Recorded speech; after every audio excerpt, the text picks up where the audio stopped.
Perkenalkan, nama saya Rahanil dengan NIM 1920182. Di sini saya ingin mempresentasikan mengenai perkembangan industri perhotelan terkait dengan Green Hotel Management serta korelasinya dengan SDGs di setiap hotel. Pertama-tama saya ingin mempresentasikan mengenai industri perhotelan di dunia. Industri perhotelan di dunia sudah ada sejak abad ke-15, di mana para pengelana menginap di rumah-rumah yang ada di dalam suatu pedesaan di Eropa. Dan sejak saat itu, mulailah beberapa pemilik rumah menyewakan kamar mereka untuk para pengelana tersebut.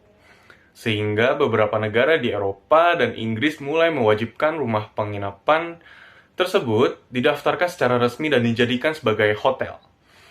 Pada awal abad ke-17, mulai dilakukan pembangunan hotel yang megah di Eropa dan memulai perkembangan industri hotel di Eropa. Sedangkan di Indonesia, industri perhotelan sudah ada sejak didirikannya Hotel Bintang 5 pertama di Indonesia, yaitu Hotel Indonesia yang sekarang dikenal dengan nama Hotel Kempinski.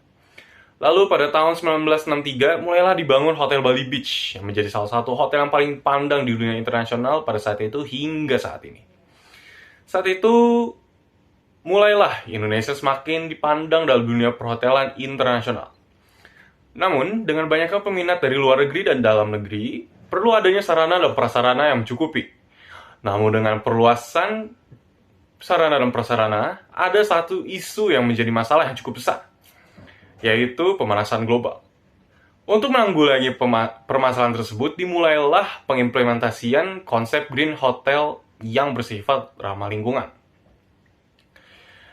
Hal ini berkaitan dengan sustainability Development Goals atau SDGs dari Hotel Shangri-La yang memiliki 17 poin, yaitu yang pertama, mengakhiri kemiskinan dalam segala bentuk di mana-mana, mengakhiri kelaparan, mencapai ketahanan pangan dan gizi yang lebih baik, dan mempromosikan pertanian berkelanjutan, memastikan kehidupan yang sehat dan mempromosikan kesejahteraan untuk semua orang di segala usia, memastikan pendidikan berkualitas yang inklusif dan adil, serta mempromosikan kesempatan belajar sepanjang hayat untuk semua, mencapai kesetaraan gender dan memberdayakan semua perempuan dan anak perempuan, memastikan ketersediaan dan pengelolaan air dan sanitasi yang berkelanjutan untuk semua, pastikan akses ke energi yang terjangkau, andal dan berkelanjutan, dan modern untuk semua.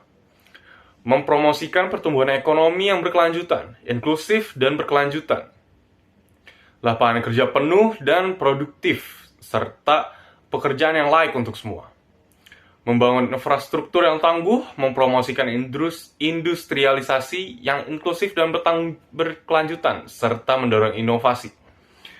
Mengurangi ketimpangan di dalam dan antar negara, menjadikan kota dan pemukiman manusia inklusif, aman, tangguh, dan berkelanjutan. Memastikan pola konsumsi dan produksi yang berkelanjutan, mengambil tindakan segera dan memerangi perubahan iklim dan dampaknya. Melestarikan dan memanfaatkan samudera, laut, dan sumber daya kelautan secara berkelanjutan untuk pembangunan berkelanjutan. Melindungi, memulihkan, dan mempromosikan pemanfaatan berkelanjutan ekosistem darat, mengelola hutan secara kelanjutan, memerangi penggurunan dan menghentikan serta membalikan degradasi lahan, dan menghentikan hilangnya keanekaragaman hayati. Mempromosikan masyarakat yang damai dan inklusif untuk pembangunan berkelanjutan, menyediakan akses keadilan bagi semua, dan membangun institusi yang efektif, akuntabel, dan inklusif di semua tingkatan. Memperkuat sarana implementasi dan merevitalisasi kemitraan global untuk pembangunan berkelanjutan. Sekian dari saya, terima kasih. Nama saya Jackson Fernando Limoa dengan nomor induk mahasiswa 192 00148. Selanjutnya akan membahas mengenai Green Dimensions yang meliputi efisiensi energi, manajemen air, green design, dan manajemen udara atau sirkulasi. Dalam industri perhotelan dan pariwisata sekarang ini, sudah semakin banyak hotel dan tempat wisata yang menerapkan konsep green demi menjaga lingkungannya agar tetap lestari dan tidak fokus hanya terhadap peningkatan pengunjung saja. Perusahaan yang menerapkan konsep green ini pada bangunannya disebut dengan green building. Hotel Shangri-La sendiri termasuk ke salah satu rantai hotel yang peduli terhadap lingkungan. Dan dalam penerapan green building ini, terdapat beberapa dimensi yang perlu diterapkan oleh Hotel Shangri-La Jakarta, yaitu yang pertama, efisiensi energi. Secara umum, penggunaan energi di hotel sendiri sangatlah boros karena terdapat banyak bagian-bagian lagi di dalam hotel yang membutuhkan energi agar dapat menjalankan operasionalnya selama hotel berjalan. Tetapi sayangnya, penggunaan energi dapat menyebabkan banyak polusi dan limbah, apalagi jika penggunaannya yang besar, maka akan semakin buruk bagi lingkungan. Meskipun Shangri-La masih menggunakan beberapa energi yang tidak dapat diperbaharui seperti diesel dan gas LPG, oleh karena itu, Shangri-La Group pun mengimplementasikan program-program untuk konservasi energi bagi cabang-cabang hotel Shangri-La di seluruh dunia, termasuk Hotel Shangri-La Jakarta. Sudah terdapat beberapa cabang yang menggunakan panel surya yang menggunakan energi solar untuk mesin air panas dan listrik. Program lainnya meliputi analisis dan monitoring data chiller serta pengoptimalan chiller plant. Chiller plant sendiri merupakan sistem pendingin untuk mengatur sistem HVAC dan temperatur dalam gedung hotel agar tetap optimal. Chiller plant memakan sangat banyak listrik, apalagi untuk hotel bintang 5 yang berkapasitas besar. Oleh karena itu diterapkan program ini, di mana akan ada pengawasan akan penggunaan energi chiller plant ini dan akan dioptimalkan apabila penggunaan energi menjadi berlebih, baik dengan mengganti jenis chiller plant yang lebih hemat energi ataupun dengan memasang sistem tambahan untuk membantu chiller plant tersebut. Kemudian ada energy benchmarking yang merupakan analisis dan penilaian terhadap energi dan air setiap tahunnya agar dapat melihat penggunaan energi secara keseluruhan untuk Hotel Shangri-La setiap tahunnya dan dapat dilakukan penyesuaian apabila ada kenaikan penggunaan energi. Selanjutnya ada Energy Efficiency Procedure for Low Load, di mana program ini dijalankan untuk mengatur penggunaan energi pada alat atau operasional berbeban energi rendah. Meskipun berbeban rendah, apabila penggunaan energinya banyak dan lama, maka ujungnya juga akan memakan banyak energi sehingga perlu diatur dengan baik. Selain itu, setiap kamar di Hotel Shangri-La juga sudah menerapkan sistem pematian listrik otomatis jika kartu dicabut dari card holder dalam kamar hotel tamu atau guest room. Dimensi selanjutnya yaitu manajemen air. Hotel sendiri menggunakan sangat banyak air juga untuk operasionalnya, baik dalam memasak, membersihkan, menyiram tanaman, dan lainnya. Sumber air di hotel sendiri umumnya berasal dari PDAM oleh pemerintah atau sumur galian sendiri yang disebut deep well. Hotel Shangri-La sendiri menggunakan air PDAM sehingga kebersihan air sudah pasti terjaga. Selain itu, Hotel Shangri-La juga menerapkan water treatment plant yang menyaring air yang telah dipompa dari sumbernya tersebut untuk memberikan tekanan yang baik pada arus air. Filter pun dipasang pada setiap peledengan pada Hotel Shangri-La untuk menjaga kebersihan airnya. Selain itu, sesuai dengan arahan dari Shangri-La Group yang telah melakukan pengetesan terhadap produk kepala shower yang mampu mengurangi penggunaan air sebesar 15-40%, cabang Hotel Shangri-La pun ikut turut memasang kepala shower yang telah dites tersebut sejak tahun 2019. Selain itu, diterapkan juga sewage treatment plant yang mendaur ulang kembali air yang telah digunakan untuk keperluan penyiraman toilet dan irigasi. Selanjutnya ada green design, di mana green design sendiri merupakan konsep perancangan dari suatu produk ataupun bangunan yang berfokus dalam mengurangi dampak buruk untuk lingkungan, dimulai dari proses awal hingga selesai pembuatan produk atau konstruksi bangunan. Konstruksi gedung sendiri memakan banyak energi, menghasilkan banyak polusi serta limbah yang berbahaya. Oleh karena itu, green design ini diterapkan untuk mengurangi dampak buruk tersebut. Hotel Shangri-La sendiri didesain dengan kesan yang organik, di mana pekarangan sekitar hotel yang sangat luas dan bahkan meliputi kolam renangnya terdapat banyak tanaman hijau yang memberikan kesan yang sejuk dan ramah lingkungan. Dan berikutnya ada manajemen udara atau sirkulasi. Sirkulasi udara sangatlah penting bagi kenyamanan dan bahkan kesehatan tamu dan karyawan dalam gedung hotel. Dalam hotel sendiri, terdapat sistem HVAC atau Heating, Ventilation, and Air Conditioning yang mengatur sirkulasi udara dalam hotel. Dalam Hotel Shangri-La sendiri, sistem HVAC-nya lumayan lengkap, di mana terdapat chiller plant untuk mengatur temperatur dalam hotel agar tetap optimal. Dan di setiap kamar pun disediakan air conditioning dan ventilasi untuk mengatur sirkulasi udara. Ventilasi di Hotel Shangri-La Jakarta sendiri sudah ditingkatkan sejak pandemi COVID untuk mengatur sirkulasi udara dalam kamar agar lebih bersih dan aman. Ventilasi juga terdapat pada dapur hotel untuk mengeluarkan hawa panas dan mengatur suhu dapur agar tidak terlalu panas. Halo Sir, perkenalkan, nama saya Stefani Natali Julisman, NIM saya 19200-183. Hari ini saya akan menjelaskan tentang penanganan limbah berbahaya dalam Hotel Shangri-La. Menurut Kementerian Pariwisata Republik Indonesia, tahun 2016, pengelolaan limbah menjadi sangat penting karena membantu pihak kota untuk berusaha mengurangi beban limbah dengan membatasi pemakaian material yang berlebihan dan dapat memanfaatkan kembali limbah yang masih mempunyai nilai sehingga akan berdampak pada biaya yang akan dikeluarkan untuk mengelola limbah tersebut. Penanganan limbah berbahaya dalam Kota Sangila dengan cara melihat secara langsung pengolahan limbah air, pengolahan limbah cair seperti minyak, oli, serta sampah kertas, kaleng, plastik, dan sampah basah. Khusus untuk limbah cair, ditunjukkan bila air bekas dari kamar mandi, kolam renang, dan laundry dikumpulkan menjadi satu di bak penampungan. Kemudian, bak penampungan itu dialihkan lagi ke bak penampungan lain dengan melalui saluran penyaringan dari bahan alami seperti sabut kelapa, kerikil, dan pasir kasar. Hasilnya air tersebut sebenarnya sudah kembali layak pakai, tapi Shangri-La Hotel menggunakannya untuk menyiram tanaman dan halaman saja. Dan untuk sampah plastik, minyak, baik goreng atau oli bekas, serta sampah organik telah ditampung secara terpisah dan kemudian diberikan kepada pihak ketiga di luar hotel untuk didaur ulang. Hotel Shangri-La telah memiliki kebijakan dalam pengelolaan limbah hotel, di antaranya limbah padat, cair, dan limbah B3. Pihak manajemen Hotel Shangri-La memanfaatkan kembali beberapa limbah, salah satunya botol-botol bekas yang dijadikan vas bunga. Terus ada handuk bekas yang dijadikan pot tanaman. Hotel Shangri-La bekerja sama dengan vendor-vendor bank sampah yang bersertifikat resmi dari pemerintah untuk menjadi mutu pembuangan dari limbah-limbah yang dihasilkan oleh Hotel Shangri-La. Biayanya untuk limbah B3 terbilang mahal, namun Hotel Shangri-La tetap harus melakukannya sesuai ketentuan dari pemerintah agar tetap menjaga mutu dan nama dari Hotel Shangri-La sendirinya. Terus, Hotel Shangri-La agar tidak mendapatkan sanksi, maka pencemaran yang terjadi diakibat oleh Hotel Shangri-La. Hal ini didukung oleh Holcom, yang termasuk dalam orientasi dasar dalam Green Hotel, yaitu adanya ketentuan dalam memilah sampah yang dapat didaur ulang seperti kertas, majalah, botol kaca aluminium, botol besi, dan botol plastik.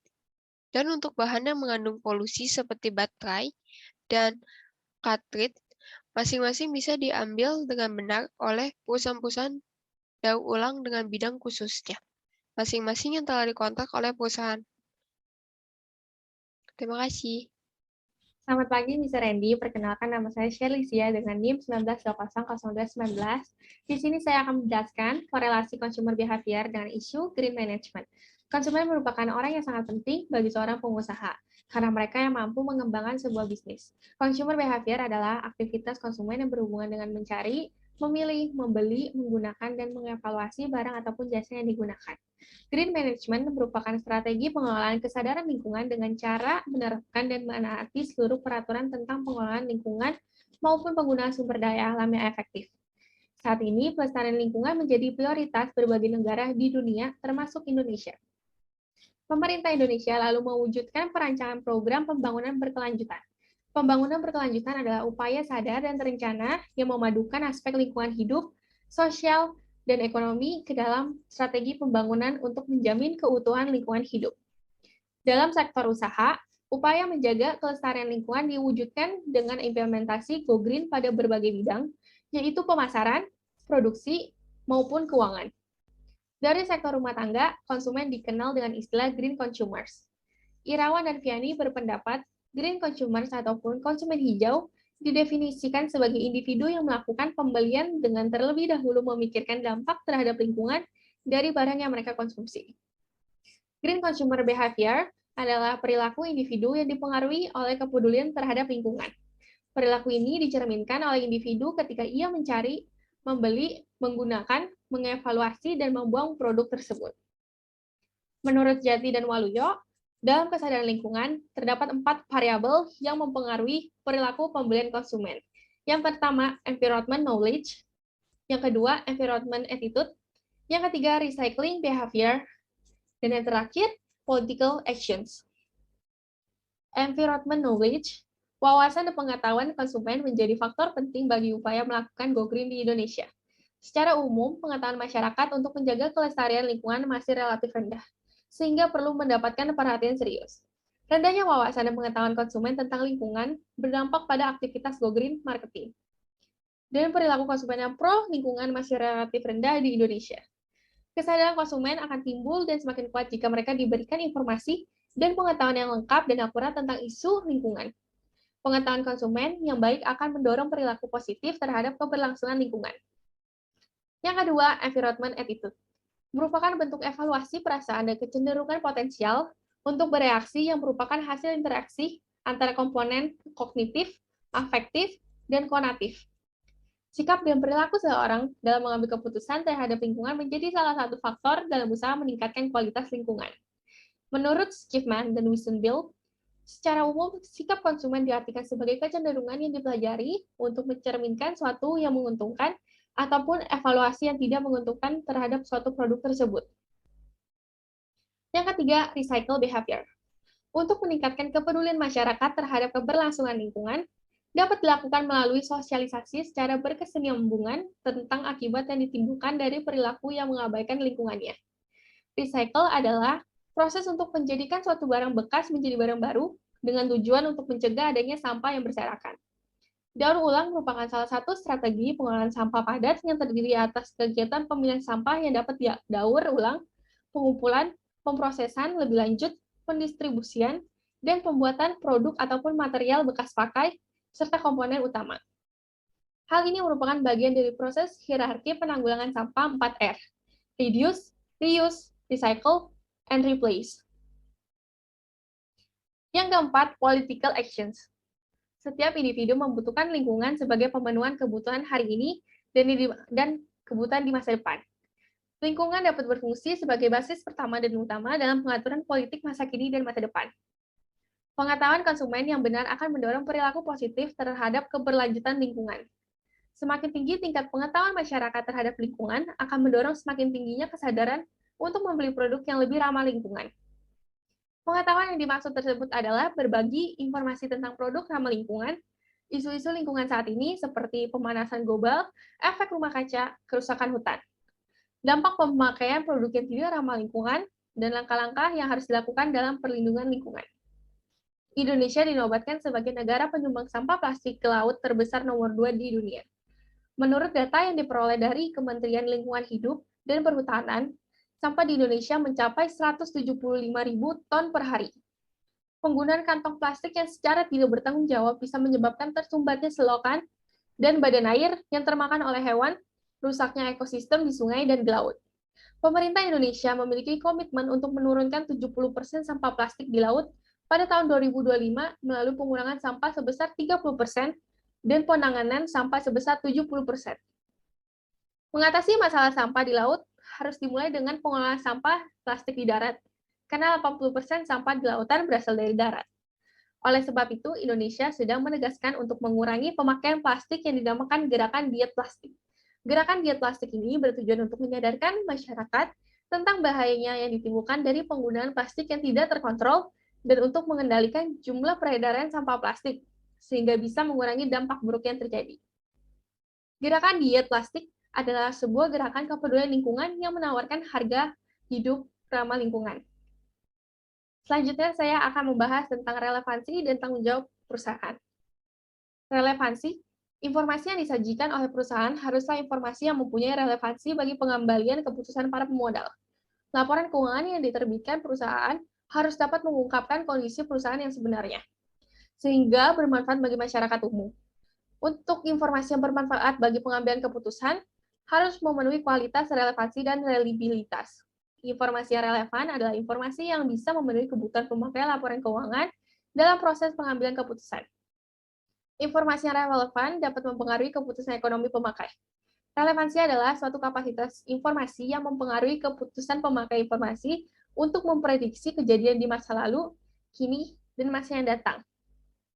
Sebuah laporan keuangan bisa dikatakan relevan apabila data yang diolah atau informasi yang disajikan hanya yang berkaitan dengan transaksi yang bersangkutan. Informasi yang disajikan harus relevan dalam pengambilan keputusan. Jika laporan keuangan tidak bersifat relevan, maka informasi tidak akan memberikan manfaat bagi para penggunanya dalam melakukan evaluasi keuangan bisnis tertentu. Suatu informasi bisa dikatakan relevan apabila disajikan dengan memperhatikan 3 kualitas. Yang pertama, nilai prediktif. Kualitas dari informasi yang membantu pemakai untuk meningkatkan kemungkinan prediksi secara tepat mengenai hasil di masa lalu dan yang akan terjadi. Yang kedua, nilai umpan balik. Kualitas informasi yang membantu pemakai untuk mengkonfirmasi dan mengoreksi pengharapan yang telah dibuat sebelumnya. Dan yang ketiga, tepat waktu. Informasi menjadi relevan, salah satu syaratnya adalah dengan ketepatan waktu agar pengambil keputusan tidak kehilangan kesempatan untuk mempengaruhi keputusan yang telah diambil. Yang kedua, tanggung jawab sosial perusahaan atau biasa kita sebut sebagai CSR, yang bersangkutan dengan kewajiban perusahaan untuk bertanggung jawab kepada semua kepentingan saat beroperasi dan melakukan kegiatan usaha. Konsep corporate social responsibility ini melibatkan tanggung jawab kemitraan antara pemerintah, lembaga sumber daya masyarakat, juga masyarakat setempat. Kemitraan ini merupakan tanggung jawab bersama sosial ataupun bersama stakeholders. Keberadaan CSR sebenarnya membuat perusahaan diuntungkan, karena bisa menciptakan lingkungan sosial yang baik, serta bisa membuat citra positif perusahaan. Tujuan dari CSR adalah untuk meningkatkan citra perusahaan, yang kedua, untuk membebaskan akuntabilitas organisasi atas dasar asumsi adanya kontrak sosial di antara organisasi dan masyarakat, dan yang ketiga, sebagai perpanjangan dari pelaporan keuangan tradisional, dan tujuannya adalah untuk memberikan informasi kepada investor. Bentuk CSR ini dilakukan dengan melaksanakan suatu kegiatan yang bisa meningkatkan kesejahteraan masyarakat ataupun penduduk sekitar, menjaga lingkungan hidup, sosial, maupun budaya, memberikan beasiswa pendidikan kepada masyarakat yang kurang mampu, membangun fasilitas umum ataupun kesehatan, serta memberikan bantuan berupa dana ataupun kebutuhan pokok untuk kesejahteraan masyarakat sekitar. Contoh perusahaan yang menerapkan CSR, yang pertama PT Astra International. Perusahaan ini memiliki program CSR yang telah disepakati dan didokumentasi oleh Public Contribution Roadmap setiap tahunnya oleh perusahaan. Program CSR Astra ini dinamakan sebagai program 4 pilar kontribusi sosial Astra, yaitu kesehatan, pendidikan, lingkungan, dan kewirausahaan. Tujuannya adalah menciptakan kontribusi sosial yang semakin memiliki nilai tambah dan bermanfaat bagi masyarakat Indonesia. Sebagai upaya, Astra mempromosikan sebagai bagian dari ekosistem yang ada di Indonesia. Yang kedua, perusahaan Ligo. Perusahaan yang memproduksikan mainan edukasi ini memiliki 2 program CSR, yaitu Build the Change and Sustainable Material Center. Dalam menjalankan programnya, Ligo bekerja sama dengan WWF dan berkomitmen untuk memproduksi mainan dari bahan yang ramah lingkungan. Dan yang terakhir, PT Unilever Indonesia. Produsen produk kebutuhan rumah tangga ini memiliki banyak program CSR melalui produk-produknya. Di antaranya ialah kampanye cuci tangan dengan sabun, Lifebuoy, pelestarian kuliner Nusantara, Kecap Bango, dan edukasi kesehatan gigi dan mulut, Pepsodent. Manfaat CSR bagi perusahaan yaitu yang pertama, memperluas akses terhadap pasar, yang kedua, mengurangi pengeluaran, dan yang terakhir, mendapatkan penghargaan.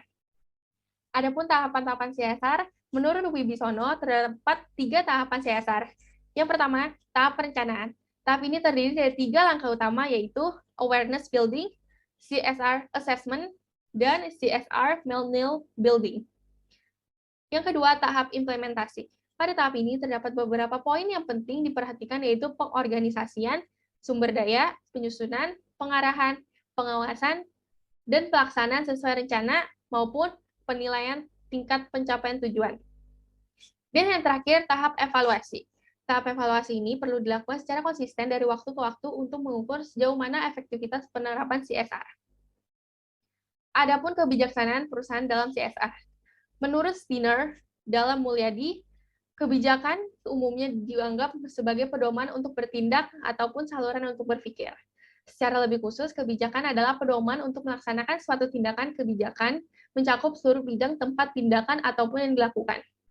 Kebijakan biasanya berlangsung lama serta cenderung memiliki jangka waktu yang lama tanpa peninjauan dan penyempurnaan.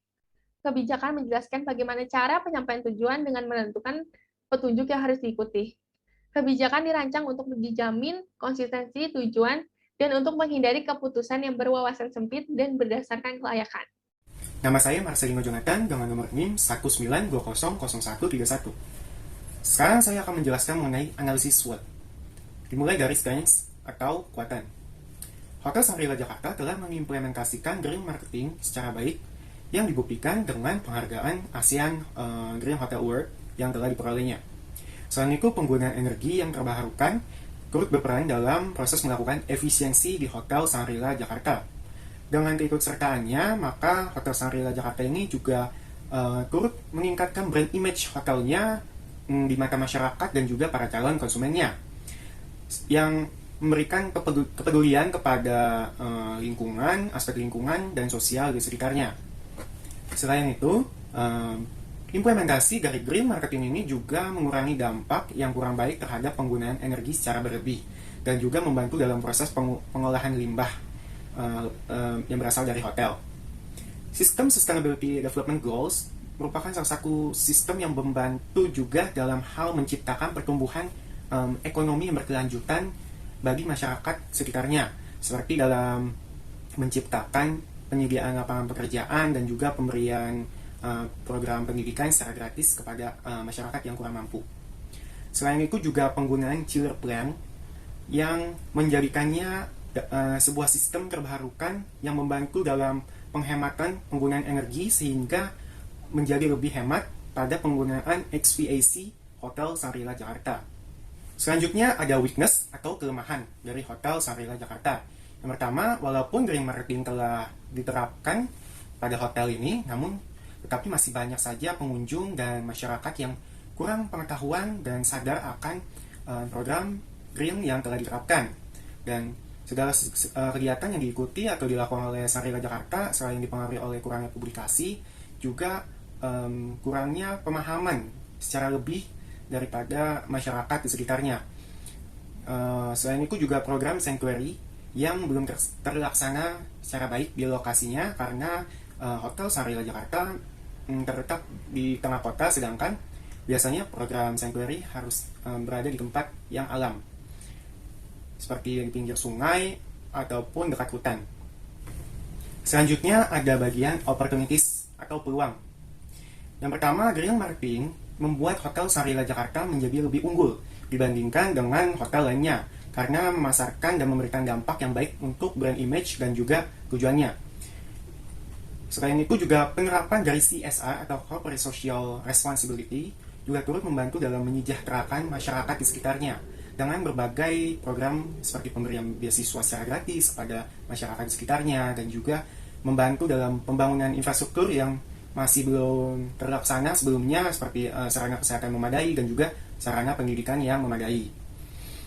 Selain itu juga adanya penerapan green design yang merupakan konstruksi bangunan dan proses produksinya ramah lingkungan yang diterapkan oleh Hotel Shangri-La Jakarta yang mampu meminimalkan dalam penggunaan bahan bakunya, yang tentunya hal ini dapat berdampak sangat baik terhadap investor yang akan menginvestasikan nominal uangnya dengan jumlah yang lebih sedikit namun tetap mendapatkan profit yang lebih. Selanjutnya ada bagian risks atau ancaman. Yang pertama ialah biaya dan produk green penunjang yang terkadang harganya cukup mahal sehingga menyebabkan harga yang ditawarkan di hotel ini menjadi kurang terjangkau, di mana juga banyak pesaing yang memakai strategi konsep yang sama namun memberikan harga yang lebih terjangkau. Sekian penjelasan dari saya mengenai analisis SWOT dari Hotel Shangri-La Jakarta. Jurnal penelitian pendukung pertama yang kami gunakan yaitu jurnal yang berjudul Environmentally Sustainable Hotel Operation, The Case of the Shangri-La Group, yang dibuat oleh Glenn Baxter dan Panarat Srisayang dari School of Tourism and Hospitality Management, Suwon University, Thailand, yang dirilis pada tahun 2020. Jurnal ini dibuat dengan tujuan utama untuk meneliti bagaimana rantai hotel besar mengatur operasionalnya dengan tetap menerapkan konsep berkelanjutan. Dalam jurnal ini, dibahas mengenai teori dan literatur mengenai operasi hotel dengan kaitannya terhadap lingkungan, di mana pembahasannya mengenai dampak lingkungan operasi hotel. Secara umum, sebesar 75% dampak lingkungan dari hotel diakibatkan oleh penggunaan sumber daya seperti energi dan air yang berlebihan. Kemudian, intensitas energi pada hotel pun sangatlah besar, tetapi Shangri-La Group dapat menanggulangi hal tersebut yang terbukti dari penurunan penggunaan energi setiap tahunnya dengan menerapkan berbagai program seperti pada bagian efisiensi energi Green Dimension sebelumnya. Sama halnya dengan penggunaan air, di mana semakin turun tiap tahunnya dengan mengimplementasikan kepala shower yang hemat air. Dibahas juga mengenai pengolahan limbah yang turut menurun juga tiap tahunnya. Pada Hotel Shangri-La secara keseluruhan, dengan adanya penerapan waste non-paper check-in, eliminasi penggunaan plastik sekali pakai, dan berbagai program lainnya. Hal tersebut menunjukkan keberhasilan Hotel Shangri-La dan Shangri-La Group dalam menekan dampak buruk lingkungannya. Selanjutnya untuk jurnal yang kedua yang berjudul Tourism and Hospitality Essentials, yang berisikan pengaruh program green marketing pada Hotel Shangri-La Jakarta terhadap green consumer behavior. Untuk yang pertama, dalam jurnal ini berisikan peranan penting industri pariwisata sebagai kontribusi besar bagi perekonomian suatu negara, tidak terkecuali bagi Indonesia. Industri perhotelan merupakan salah satu industri yang pada kegiatan pariwisatanya merupakan salah satu kontribusi yang tinggi terhadap sektor pariwisata khususnya di Jakarta. Jakarta yang merupakan ibu kota dari negara Indonesia yang memiliki potensi begitu besar dalam menarik wisatawan terhadap pemenuhan kebutuhan akan akomodasi penginapan yang diminati oleh manajemen hotel berantai internasional untuk memperluas pangsa pasarnya dengan membangun jaringan hotel di Jakarta. Dan setelah itu, penelitian ini telah dilakukan selama 6 bulan dari September 2011 sampai Februari 2012 dengan menggunakan teknik sampling acak sistematik.